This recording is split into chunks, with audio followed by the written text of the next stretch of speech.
یا نبی سلام علیکہ، یا رسول سلام۔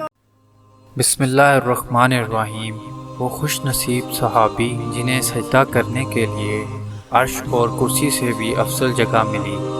حضرت ابو خزیمہ رضی اللہ تعالیٰ عنہ بیان کرتے ہیں کہ انہوں نے ایک خواب میں یہ دیکھا کہ وہ نبی کریم صلی اللہ علیہ وآلہ وسلم کی پیشانی پر سجدہ کر رہے ہیں۔ یہ خواب ابو خزیمہ نے آپ صلی اللہ علیہ وآلہ وسلم سے ذکر کیا۔ آپ صلی اللہ علیہ وآلہ وسلم لیٹ کے اور فرمایا، لو اپنا خواب پورا کر لو، سبحان اللہ۔ انہوں نے آپ صلی اللہ علیہ وآلہ وسلم کی پیشانی مبارک کے اوپر سجدہ کر لیا، سبحان اللہ۔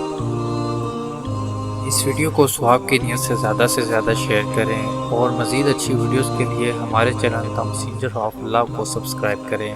السلام علیکم۔